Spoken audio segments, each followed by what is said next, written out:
After the end of World War II, the world was split into two, East and West. This marked the beginning of the era called the Cold War.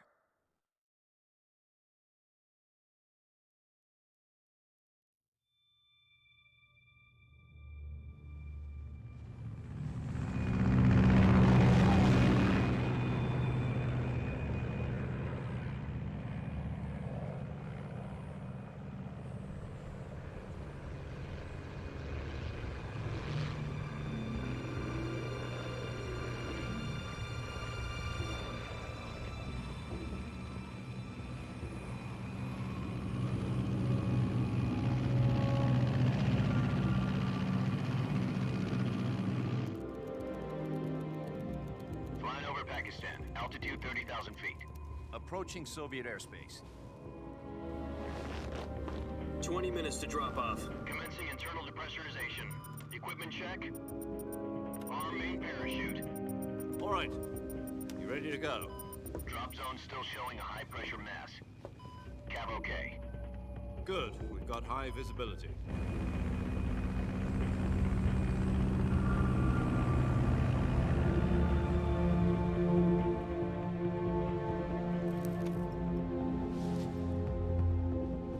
Put out that cigar. Connecting oxygen hose to interior connector. Put on your mask.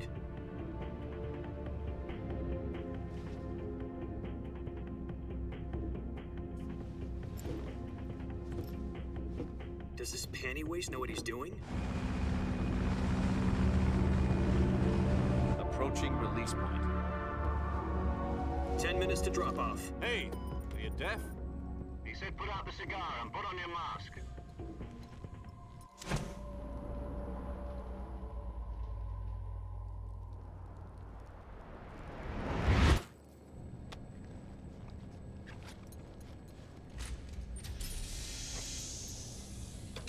Depressurization complete. Checking oxygen supply. 6 minutes to drop off. Opening rear hatch.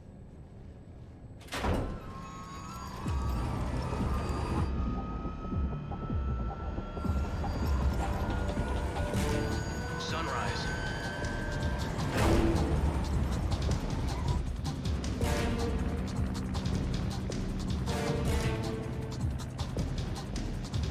External temperature minus 46 degrees Celsius. 2 minutes to drop off. Stand up. You'll be falling at 130 miles per hour. Try not to get frostbite from the wind chill. 1 minute to drop off. Move to the rear. Activate bailout model. This is one for the history books. The world's first halo jump. 10 seconds to drop off. Stand by. Status okay. All green. Prepare for drop off. Countdown. 5, 4, 3, 2, 1. Spread your wings. And fly. God be with you.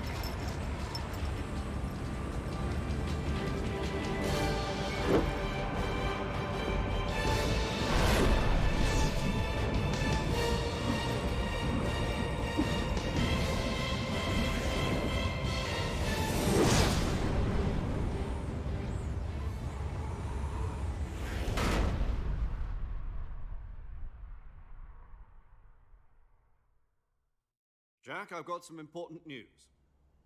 The head of the CIA has finally given us the green light for the Virtuous mission. Virtual mission? No, the Virtuous mission. The future of our Fox unit depends on it. If it succeeds, we'll be officially organized into a unit. Virtuous mission? Sounds like some kind of initiation ritual. Don't get cocky. This isn't a training op. Right. So what exactly is this wonderful mission? Well, about 2 years ago, a certain Soviet scientist requested asylum in the West through one of our moles. His name is Nikolai Stepanovich Sokolov. He's head of the OKB 754 Design Bureau, one of the Soviets' top-secret weapon research facilities, and the East's foremost expert on weapons development. Sokolov? Isn't he that famous rocket scientist? The very same. On April the 12th, 1961, the Soviets achieved the first manned spaceflight in history. The Earth was blue, but there was no God. Well spoken. The rocket that carried Yuri Gagarin to orbit was the A-1, known as the Vostok rocket. Sokolov is said to be the man most responsible for the multi-engine cluster used in that rocket.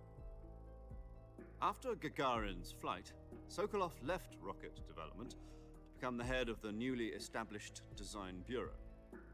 From a lowly technician to head of a design bureau, that's quite a success story, so why'd he want to defect? It seems he'd become afraid of his own creations. Afraid? Call it a crisis of conscience. And for that, he left his country and his family behind and went over the fence? Not exactly. One of his conditions was that his family was also to be taken safely to the west. We used a mole to get the family out first and succeeded in sneaking Sokolov over the Berlin Wall shortly afterwards. I was the one who conducted the operation. The security on the eastern side was still full of holes back then. Then what? We got Sokolov over in one piece, but the whole ordeal had left him exhausted, and we checked him into a hospital in West Berlin. It took him 2 weeks and more than 600 miles to get from the research facility in the Soviet Union to Berlin. He was in no condition to say anything coherent. And it was only a week later that we had something much bigger on our hands. The Cuban Missile Crisis. October the 16th, 1962, President Kennedy received word that the Soviets were in the process of deploying intermediate-range ballistic missiles in Cuba. The President demanded that the Soviets dismantle and remove the missiles. At the same time, he announced a naval blockade to prevent further missile shipments from reaching Cuba. But the Soviets didn't back down, instead placing their armed forces on secondary alert. Soviet transport ships carrying missiles continued on course towards Cuba. US and Soviet forces went on alert for an all-out nuclear war. Frantic negotiations were conducted through the UN's Emergency Security Council and unofficial channels to end the hair-trigger standoff. Finally, on October the 28th, the Soviet Union agreed to remove its missiles from Cuba, and so the world avoided a nuclear holocaust. But in order to get the Soviets to pull their missiles out, we had to make a deal. You mean the one where the US agreed to remove its IRBMs from Turkey? No. The Jupiter IRBMs deployed in Turkey were obsolete, and we were going to get rid of them anyway. They had no strategic value whatsoever to either the US or the Russians. The Turkey deal was a ruse, a cover story that was fed to the other intelligence agencies around the world. So what did the Russians really want? Sokolov. They wanted us to return Sokolov. You mean the Soviets pulled out of Cuba just to get their hands on Sokolov? That's right. What the hell was he working on? At the time, we had no idea. We were running out of time. It was either give up Sokolov or risk full-scale nuclear war. In the end, we had no choice. President Kennedy gave in to Khrushchev's demand. The next day, I got Sokolov out of the hospital, handing him over to agents on the eastern side. Sokolov kept on screaming, "Save me," until he disappeared from my sight. Then, a month ago, we received some new information from one of our moles. About Sokolov? Yes. He was taken back to the research facility and forced to continue working on the weapon in question under KGB supervision. What's more, it's on the verge of completion. So what kind of weapon is it? Something to do with space rockets? No, missiles. Same technology. I guess you're right. We don't know the details, but it appears to be a new kind of nuclear device. For half a year now, the Soviets have been conducting frequent nuclear tests at Semipalatinsk. Something to do with the weapon, I assume. We're talking about a secret weapon so big that Khrushchev was ready to pull out of Cuba to get it back. Is Sokolov still in the facility? No. According to our intelligence, he's in Selinoyarsk, a place in the mountains about 3 miles to the west that's known as the Virgin Cliffs. The Virgin Cliffs. Nice name for a virtuous mission. They moved him there just recently. Why? Apparently, they're conducting a field test of the weapon, but it's our best chance to get him back. This mission would never have been possible if he was still in the research facility. This is our last chance. Sokolov must have known that too when he contacted us.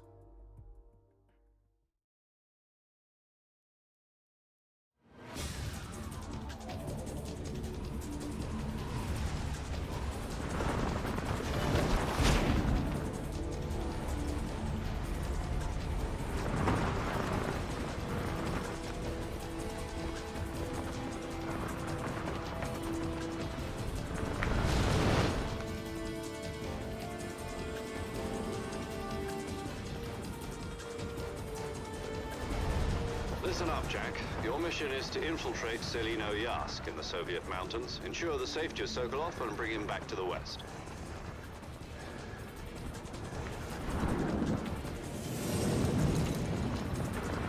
If we don't get Sokolov back before that weapon is complete, we'll be facing a major crisis.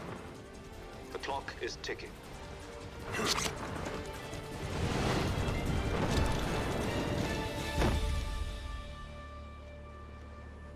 Once we've confirmed the rescue of Sokolov, stand by at the recovery point. A recovery balloon will be dropped at that point. Helium will be pumped into the balloon to inflate it. The process takes about 20 minutes.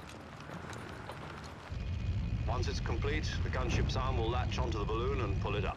The Fulton surface-to-air recovery system. I'm familiar with the theory. Take it easy. It's been combat-proven. Do you think Sokolov is up to it? The shock will be less than during a parachute jump, and the arm can handle up to 500 pounds. So you're planning on going over the border in a single combat Talon? She's equipped with two 6-barrel 20mm Vulcan cannons, as well as two 40mm machine guns. Sounds like she could hold her own against a battalion of tanks. Even with the fuel in the reserve tank, we're facing a 4-hour time limit. If all goes well, it shouldn't take more than a few hours. Home in time for dinner. But if anything goes wrong, you'll be eating dinner, breakfast, and all the rest of your meals in the jungle.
Do you copy? You're already in enemy territory, and somebody might be listening in. From here on out, we'll be using code names to refer to each other. Your code name for this mission will be Naked Snake. I'll be referring to you as Snake from now on. You're not to mention your real name. Snake? What, you don't like snakes? What do you mean? Well, you've eaten one before, haven't you? In survival training. I'm glad to hear that. I don't know if I'd ever order one in a restaurant, but... Be careful, you might not have a choice. What about you, Major? What should I call you? Let's see. I'll be Tom. Call me Major Tom. This will be a sneaking mission. You must not be seen by the enemy. You must leave no trace of your presence. Is that clear? This kind of infiltration is the Fox unit's speciality. In other words, weapons and equipment are procured on site. That goes for food as well. You're completely naked, just as your name implies. Great. Now I see why you asked me if I like snakes. I suppose calling me Snake was your idea of a joke, too. No. There's a good reason for that. I'll tell you later when the time is right. Gotcha. Getting back to the subject, how exactly am I supposed to feed myself? You've been issued a knife and a tranquilizer gun. Use them to hunt for food. You'll also find some medical supplies in your backpack. Yeah, about the backpack. I lost it in a tree on the way down. I see. Well, you'd better go back and get it then. You know where it is? No problem. I can see it from here. It's stuck on a branch. To climb a tree, stand in front of a tree that's covered in ivy and press the action button. I'll be monitoring your progress over the radio. We can't risk violating Soviet airspace, but I'll be in the gunship. My frequency is 140.85. I'll give you a call if I need to talk to you. If you need to talk to me, use the send function. Okay, Snake, go get your backpack.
I see you've retrieved your backpack, Snake. To equip a weapon, it's necessary to take it out of your backpack. In the survival viewer, choose Weapon from the backpack. Your available weapons will be displayed in a window in the upper left. From that list, choose the weapon you want to equip and press the Enter button. For other equipped items, just do the same thing from Item. Got it. Use the survival viewer backpack. Yep, that's right. Survival is fundamental to this mission. After you've been out in the field for a while, your stamina will start to drop. If your stamina gets too low, it'll affect your performance. You won't be able to shoot accurately, for example, and your wounds won't heal as smoothly. Keep an eye on your stamina so you don't run out. To recover lost stamina, you can hunt for local flora and fauna. You can use either your tranquilizer gun or your knife to hunt. My only weapon is a Mark 22 Hush Puppy tranquilizer gun? That's right. It's been fitted with its own suppressor. However, the suppressor will deteriorate every time you fire. Once its durability reaches 0, the noise suppression effect will be gone. So don't get too trigger-happy with it. The suppressor's durability is shown in the icon. Any weapons and equipment beyond what you're carrying now, you'll have to find as you go. I have to find my own weapons and equipment?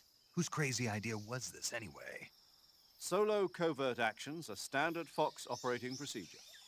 You can't leave any traces of your presence.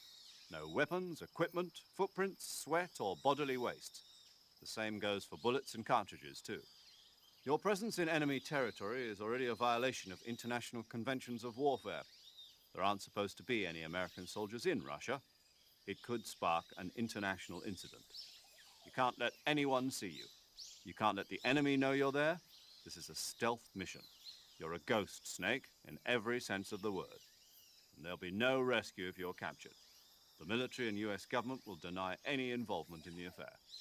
Then I'll just have to take care of myself, huh? I'm afraid so. You've been given a fake death pill for that purpose. SIS guidelines stipulate that soldiers on covert ops like this one be issued a potassium cyanide capsule. Tape it to your body so you can take it when you need to. How generous of you. Use it if you're taken prisoner by the enemy. It'll send you into a state of false death for a short time. Fooling them into thinking that I'm really dead. So, how do I come back to life? Just take the revival pill. You mean that thing they put in my tooth before the mission? That's the one. But be careful. If you remain in a state of false death for too long, nothing will be able to bring you back. Remember that. I'll keep it in mind. You said this was a solo mission, right? Right. I guess that means I can't count on any reinforcements. Correct. The mission rests entirely in your hands. A real one-man army. Relax. There's a support team ready to back you up over the radio. Who? I'll introduce them to you. This time, survival is of utmost importance. The first member of the support team will be in charge of monitoring your physical condition, acting as a medic, so to speak, as well as recording your mission data. She's a member of Fox as well, and she's here on the gunship with me. She? Hello, Snake. I'm paramedic. Nice to meet you. Paramedic. As in a medic who comes in by parachute. Aren't you going to tell me your real name? Are you going to tell me yours, Mr. Snake? My name, huh? It's John Doe. And they call you Jack for short.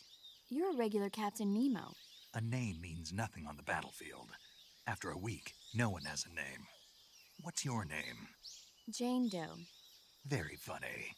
I wasn't joking, but I'll tell you my name only if you manage to make it back alive. My frequency is 145.73. She's also in charge of recording your mission data. Whenever you want to save, send a message over the reserved save frequency, 140.96. So saving lets me record my mission data. That's right. It also records the state of your health. Good to know. There's one more person I want to introduce you to, Snake. Huh? Speaking of snakes, you remember the boss, don't you? A legendary soldier and your mentor. Actually, it was the boss that got the DCI's authorization in the first place. She's going to be serving as Fox's mission advisor. Boss is? She also helped me plan this mission. She and I were at SAS together. Jack, is that you? How many years has it been? Boss? That's right. It's me. Oh. Talk to me. Let me hear your voice. It's been 5 years, 72 days, and 18 hours. You've lost weight. You can tell just by the sound of my voice. Of course I can. I know all about you. Really? Well, I don't know anything about you. What's that supposed to mean?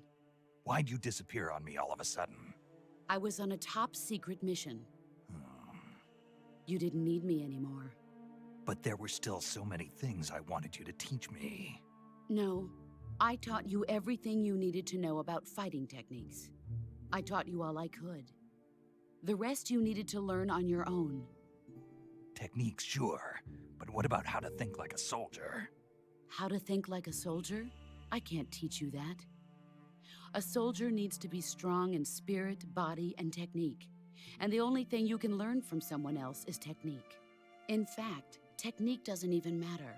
What's most important is spirit. Spirit and body are like two sides of a single coin. They're the same thing. I can't teach you how to think. You'll just have to figure it out for yourself. Listen to me, Jack. Just because soldiers are on the same side right now doesn't mean they always will be.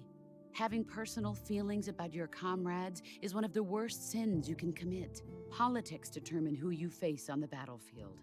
And politics are a living thing. They change along with the times. Yesterday's good might be tomorrow's evil. Is that why you abandoned me? No, it had nothing to do with you. I already told you, Jack. I was on a top-secret mission. A soldier has to follow whatever orders he's given. It's not his place to question why. But you're looking for a reason to fight. You're a natural-born fighter, but you're not quite a soldier. A soldier is a political tool, nothing more. That's doubly true if he's a career soldier. Right and wrong have no place in his mission. He has no enemies and no friends. Only the mission. You follow the orders you're given. That's what being a soldier is. I do whatever I have to get the job done. I don't think about politics. That's not the same thing. Sooner or later, your conscience is going to bother you. In the end, you have to choose whether you're going to live as a soldier or just another man with a gun. There's a saying in the Orient, loyalty to the end. Do you know what it means? Being patriotic. It means devoting yourself to your country. I follow the president and the top brass. I'm ready to die for them if necessary. The president and the top brass won't be there forever. Once their terms are up, others will take their place. I follow the will of the leader, no matter who's in charge. People aren't the ones who dictate the missions. Then who does? The times. People's values change over time, and so do the leaders of a country. So there's no such thing as an enemy in absolute terms. The enemies we fight are only enemies in relative terms, constantly changing with the times. As long as we have loyalty to the end, there's no point in believing in anything, even in those we love. And that's the way a soldier's supposed to think? The only thing we can believe in with absolute certainty is the mission, Jack. All right, but do me a favor. What is it? Call me Snake. Snake. Oh, right. Your code name is Snake. It suits you well. That's right. The legendary unit that the boss put together during World War II was a snake. The Cobra unit, a group of heroes that brought the war to an end and saved the world. As long as you've got a legendary hero backing you up, you'll be fine. Isn't that right, Snake? Yeah, I can't think of anyone else I'd rather have with me. Oh, and one more thing, boss. Yes? It's good to hear your voice again. Same here. After all, who knows if either of us will make it out alive? Snake, you are always best at urban warfare and infiltrating buildings. But this is the jungle. Survival is going to be key. Those CQC techniques I taught you are sure to come in handy. CQC? Close quarters combat, huh? I've been in the Green Berets for the past few years. I'm probably pretty rusty. Not to worry. I'll be here to help you remember. After all, this is your first actual survival mission. I'll be supporting you over the radio. Where are you, boss? Next to the Major? The boss is communicating with us by radio from aboard a Permit-class submarine in the Arctic Ocean. My frequency is 141.80. Call me if you need my advice on battle techniques. Gotcha. Your mission is to retrieve Dr. Sokolov. Dr. Sokolov is being held in an abandoned factory located to the north of your current position. Avoid heavy combat and don't let anyone see you. Don't forget that this is a stealth mission. Snake, try to remember some of the basics of CQC.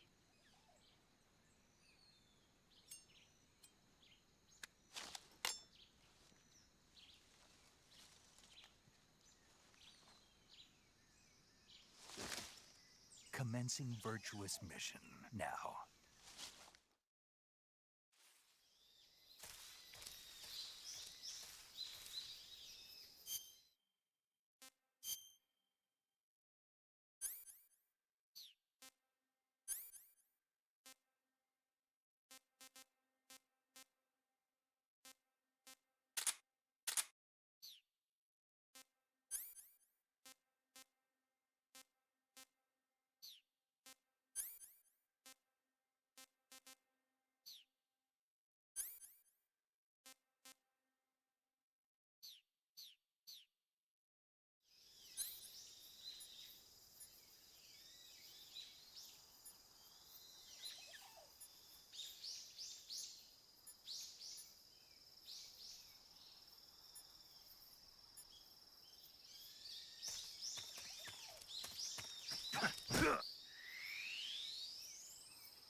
saving the game, Snake?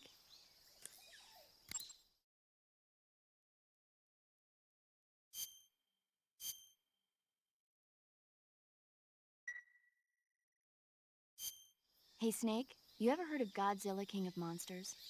No, what is it? It's a movie. You haven't seen it? Nope.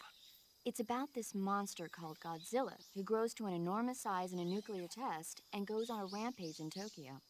Nuclear test, huh? Then the Marshall Islands must be crawling with giant monsters right about now. It's just make-believe. Maybe that's why my pants have been so tight lately. Snake, it's a movie, not a report out of Los Alamos. I know. So then what happened? Godzilla is immune to all weapons, and humanity has no way to stop the monster. Dr. Shirazawa develops a new type of weapon, but meanwhile, Godzilla is getting closer and closer to Tokyo, obliterating everything in its path. It was originally a Japanese movie, but they made an American version, too. I recommend seeing the original Japanese one if you ever get the chance. It's mostly mindless fun, but it's also got a serious anti-nuke message as well. Where can I see the original? You'll just have to go to Japan. Really? That's too bad. Well, if you wait 40 years, you might be able to see it in America, too. Why's that? 2004 will be Godzilla's 50th birthday. You think they're still going to be making Godzilla movies then? Of course! Everybody loves Godzilla. You sure know a lot about movies. I don't suppose you're the movie-watching type, are you? Not really. Okay, then I'll tell you everything I know. When the going gets tough, movies can save your life. It's always good to be able to look at things from a different perspective when you get in a jam. That's the magic of movies. No kidding. Well, I guess it might at least make a nice distraction. That's the spirit, Snake. Have a little fun.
Major, I've spotted 2 enemy soldiers. They're probably KGB troops sent to guard Sokolov. AK-47s and grenades.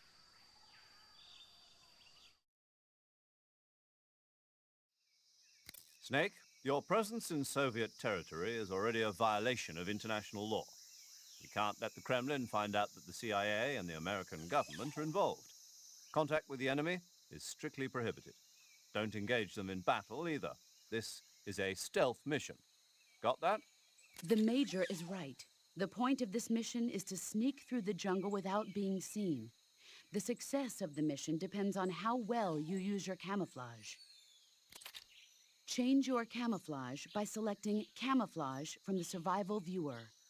The Uniform option lets you pick your uniform, while the Face option lets you change your face paint. Choosing camouflage that blends in with your surroundings will help you conceal yourself more effectively. Also, don't forget that anything that moves will stand out in the jungle. If you just stand up and run around like an idiot, you're bound to be spotted. But if you crawl instead, you should be able to sneak by without being noticed. You can see how effective your camouflage is by looking at the Camo Index. The Camo Index shows how well your current camouflage blends in with the surrounding area. The higher the value, the harder you are to spot, and vice versa. The key is to make yourself one with nature. Keep that in mind as you go along, okay?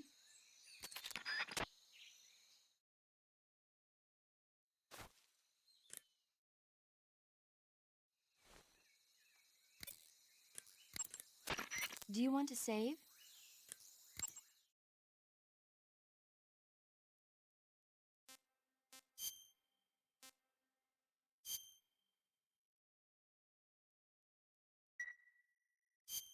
Snake, do you know the creature from the Black Lagoon?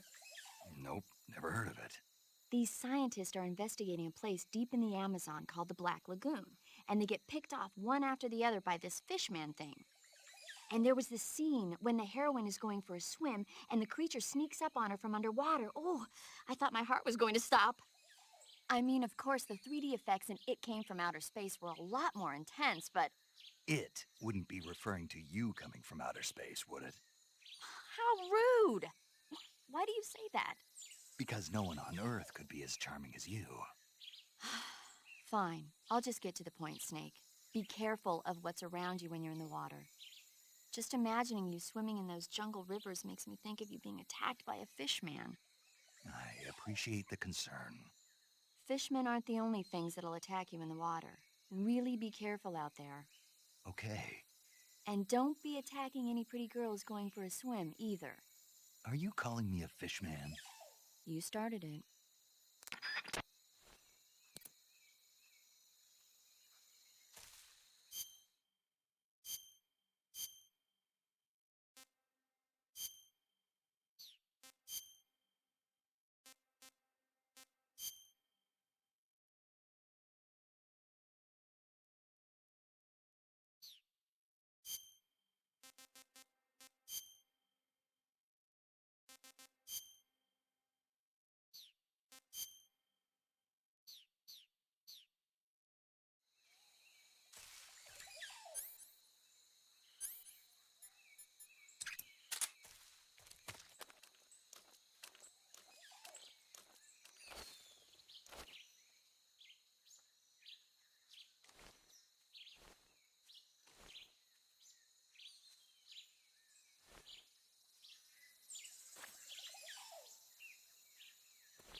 You want to save?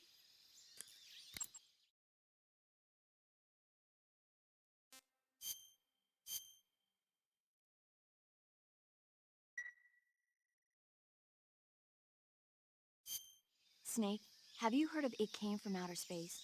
Yeah, you told me already. So this astronomer sees a meteor, but it's really an alien spaceship, right? And the aliens start replacing the townspeople with clones and forcing them to help repair the ship. The 3D effects were quite realistic. I've got all the real I can handle here in the jungle. No, you don't get it.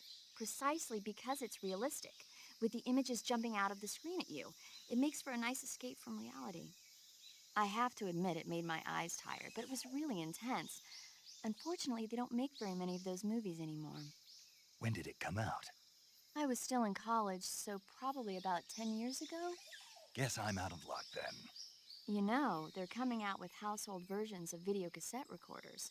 One day you'll be able to see old movies anytime you want. It'll be like having a movie theater in your own home. Really? It's like if you had a record with movie film etched onto it instead of music. It'll work the same way. You're kidding. No, really. And someday they might make movies where you control the characters yourself. Sounds like magic. It'll happen. Make sure you stay alive to see it, Snake.